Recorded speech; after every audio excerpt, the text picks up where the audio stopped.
How do we become happy? A question that has been asked since the dawn of man, and answered by philosophers, gurus, and recently psychologists. One of them was Abraham Maslow, who formulated his hierarchy of needs, also known as Maslow's pyramid. What can we learn from this pyramid if we want to be happy? Maslow's pyramid is divided in 5 levels: physiological, safety, love and belonging, esteem, and self-actualization needs. Physiological needs are biological and physical requirements, like breathing, food, water, and sleep. When these needs are not fulfilled, they become the only thing we are preoccupied with. Safety needs are physical safety and needs for home, employment, income, and health. Without fulfillment of these needs, a person feels constantly insecure and unprotected. Love and belonging needs deal with our desires for good family relationships, friendships, and sexual intimacy. Without them, we might become depressed or experience loneliness. Esteem needs are needs like self-esteem, confidence, achievement, and respect by others. Self-actualization needs deal with creativity, spontaneity, and problem-solving. Self-actualizing people have a grounded sense of well-being and satisfaction, and a sense of awe, wonder, and gratitude about life. Maslow noted that his hierarchy is a general description. Levels are not fixed, and each need does not have to be fulfilled 100% to move to higher levels. So, how do we become happy? Maslow called the lower 4 levels deficiency needs. If we don't have them met, it influences our psychological health and obstructs our tendency for growth, autonomy, identity, and excellence. Fulfill your needs at all levels and become a truly happy person.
What's the most important thing in life? Contrary to popular opinion, it's not money, fame, nor even power. It's happiness. This is all you really need to enjoy a high quality of life, plain and simple. There are plenty of people around the world who live in third world countries with nothing more than the shirts on their back, and yet often these are the happiest people on earth. This illustrates how you don't need much to be happy. So, what's their secret? How can you boost your happiness to sky-high levels? Funnily enough, there are plenty of tips and tricks which have been proven to work wonders. 1. Spend money on others. When many of us are sad, we often go out and buy something in an effort to cheer ourselves up. This could be as simple as a chocolate bar or as extravagant as a new sports car. But stunning new research has shown that if you really want to use money to increase your happiness, you need to spend it on other people. A study from 2008 gave people envelopes full of money.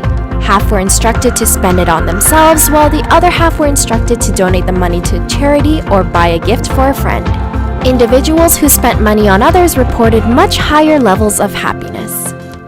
2. Listen to sad songs. When we're feeling blue, many of us put in our headphones, zone out, and play our favorite music.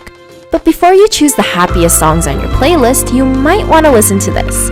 A 2014 study found that those listening to sad music actually received beneficial emotional effects. These effects included regulation of negative emotion and mood. In simpler terms, sad music helps you handle your bad moods. So if you really want to cheer yourself up, put on the saddest song you can find in your playlist. 3. Drink coffee. We're guessing no one was expecting this one. There's been a lot of talk about how coffee might be good or bad for you, but not many people are discussing its effect on mood. There have actually been a few studies which have looked into this, and the results are pretty stunning.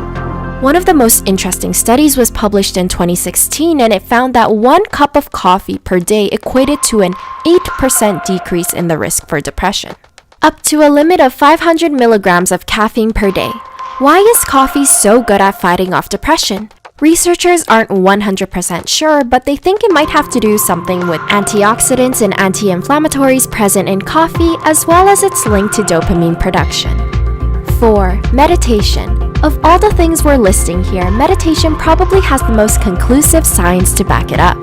Meditation has been practiced for thousands of years, long before the science of psychology even existed. People have been aware of its benefits for a very long time, and its ability to reduce stress is well known. And yes, numerous scientific studies have been able to back this up, proving that there's a link between meditation and reduced stress and anxiety. Examples include studies of people in high-stress situations, such as nursing students or people who were dealing with the aftermath of Hurricane Katrina. Meditation worked wonders in almost all situations. 5. Go for a walk. Sometimes the simplest methods are often the most effective. It seems like this is definitely the case when dealing with sadness, as research has shown that merely going for a walk can be a major game changer. Some studies studied the positive effects of simply getting outside and experiencing nature, a walk in the forest, for example. Others found that walking in any situation increased happiness simply because it involved exercise.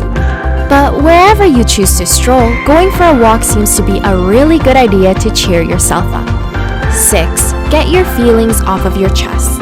Keeping your emotions bottled up inside of you is never a good idea, and it definitely helps to get things off of your chest.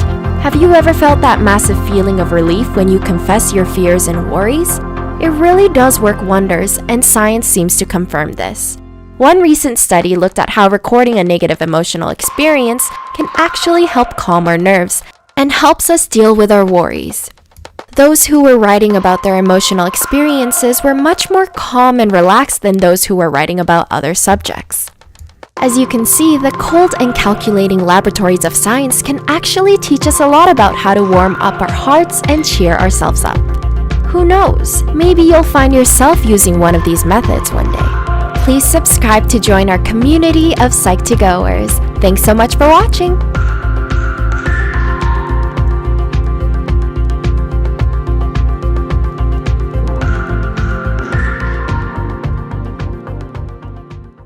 Hi everyone! Today's video is made possible by Audible. Use our link audible.com/psych2go or text psych2go to 500 500 to get a free book and 2 Audible originals and a 30-day trial.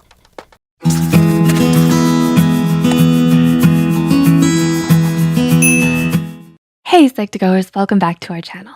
Thank you so much for all the support that you've given us. Let's get into the video. Have you ever wondered what it is that makes others so happy? What habits have they cultivated over the years that continuously make them happy all around? Theories from the father of positive psychology, Martin Seligman, suggest that 60% of happiness is determined by our environment and genetics, while that 40% is all on us.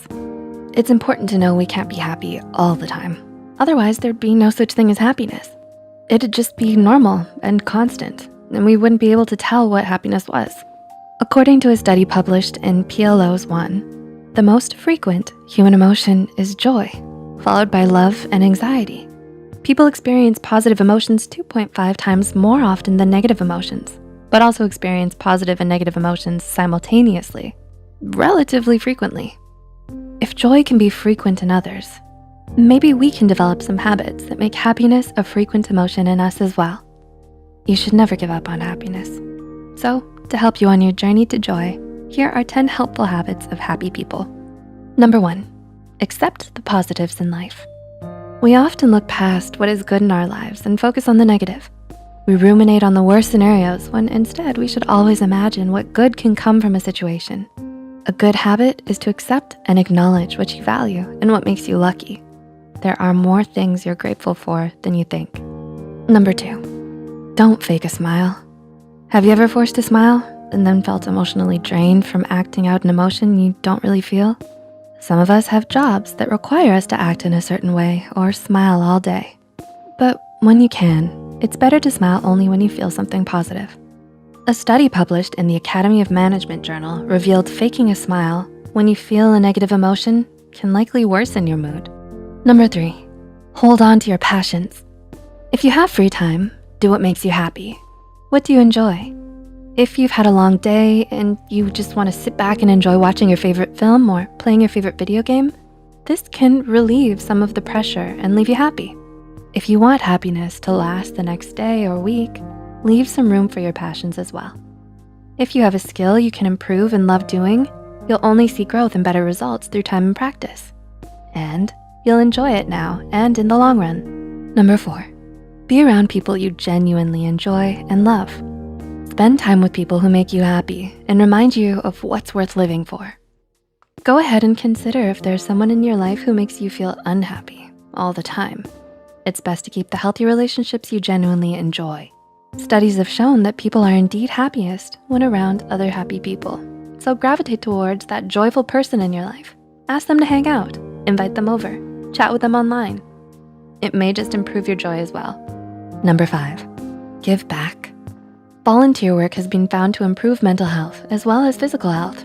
So it's always a good idea to give back to others, not only for their happiness, but for yours as well. People who give experience the helper's high, according to researchers. This is a euphoric state that can be activated when one acts in a charitable way. This euphoria is due to the reward center in our brains being triggered by the charitable act.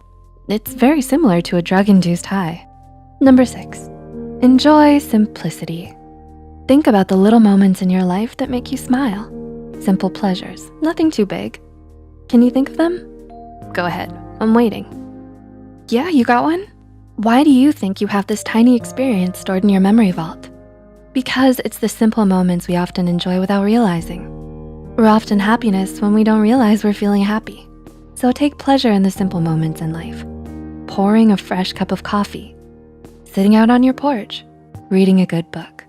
No, this isn't a coffee commercial, but it's in these little pleasures that we take for granted. Number 7, consciously try to be happy, and it will improve your emotional well-being. You don't say. Yeah, I know this sounds obvious, and many of us have tried, but according to research, this may just work for you.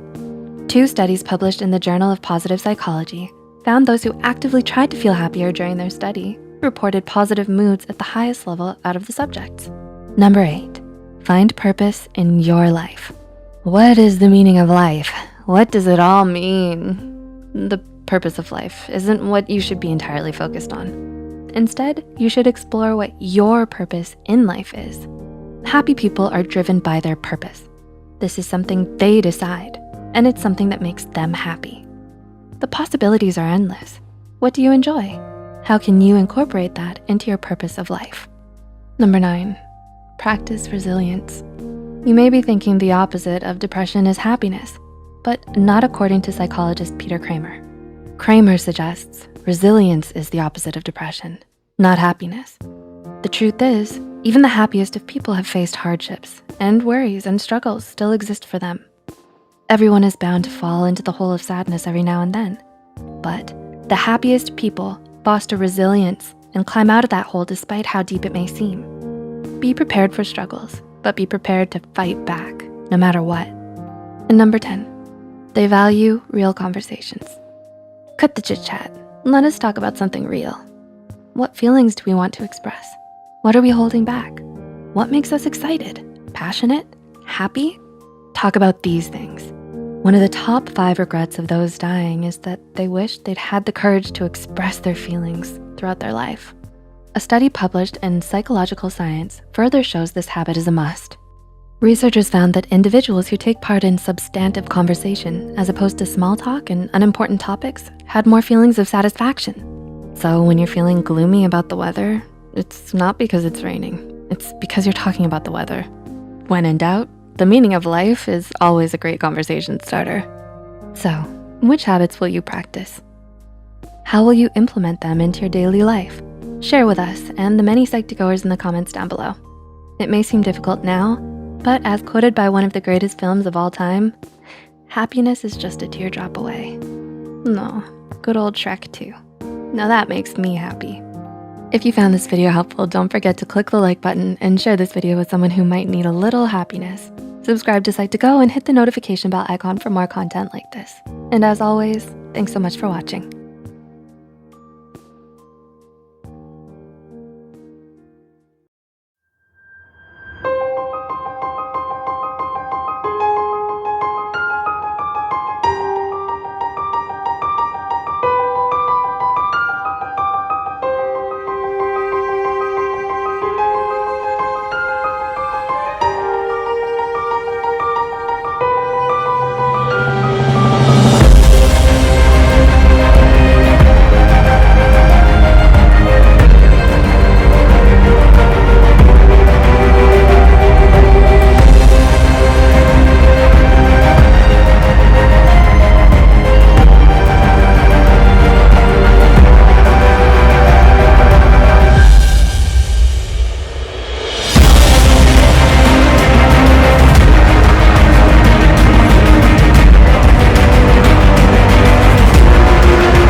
Hey there, Psych2Goers. Welcome back to another video.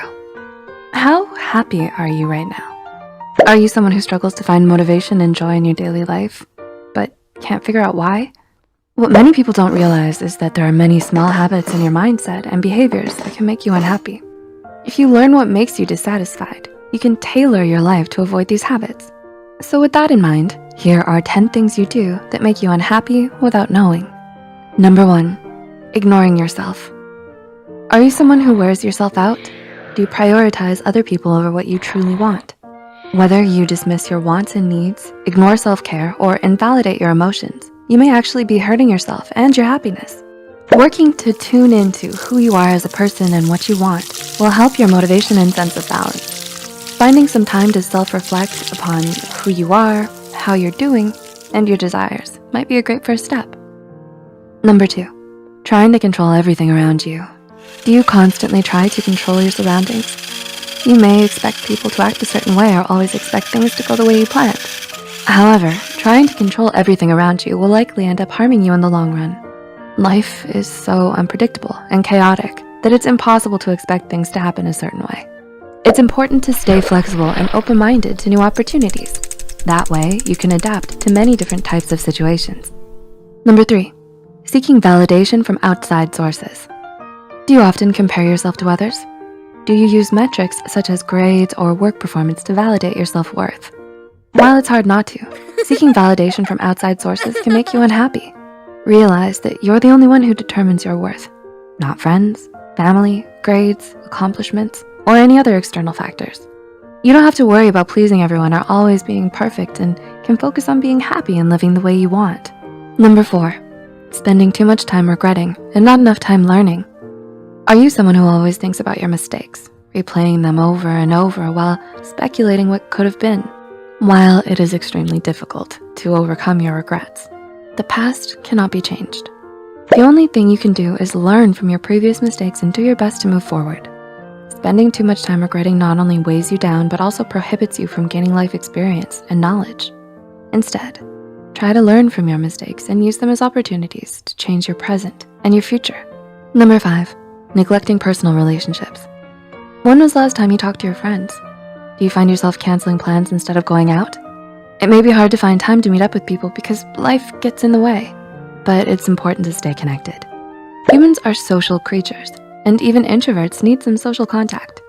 Having a strong support system will likely make you more relaxed, balanced, and overall make you feel uplifted as a person. So even if it's only once a month or for a few hours, try to make time to connect to the people you love.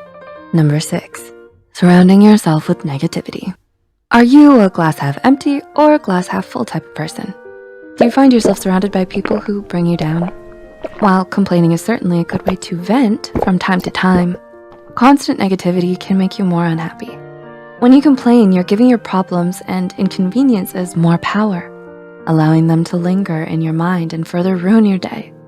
Similarly, by surrounding yourself with negative people, their problems may become your own. If they're constantly fussing, bringing you down, or manipulating you into helping them, it can harm your overall well-being. Instead, try to surround yourself with positive people that encourage and uplift you. Number 7, not allowing yourself to be happy. While it may sound obvious, most people don't recognize when they're self-sabotaging. Things like overthinking, judging yourself, and self-blame are destructive behaviors that are often overlooked.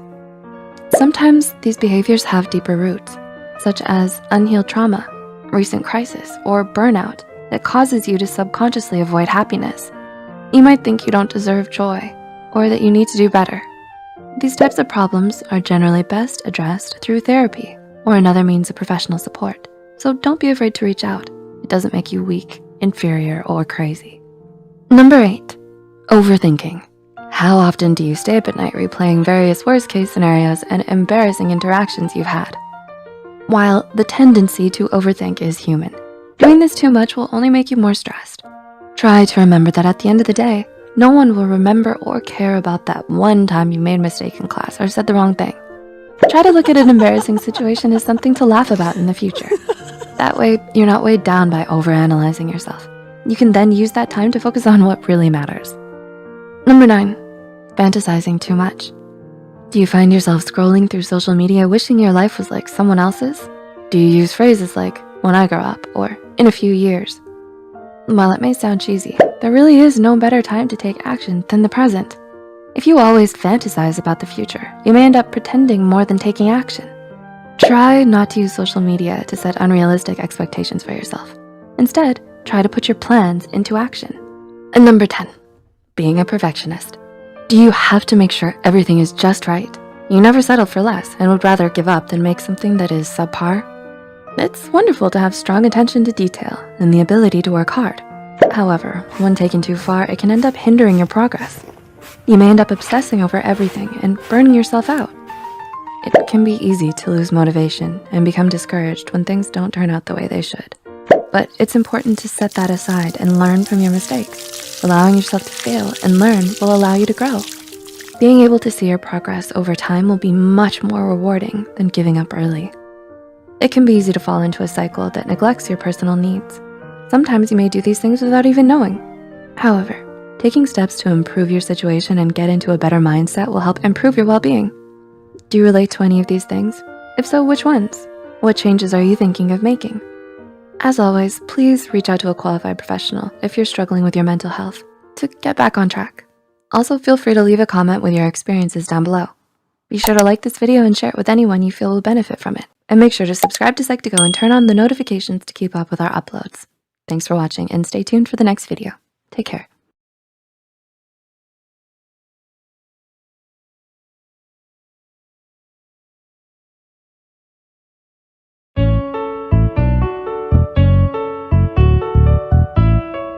Why don't we commit suicide?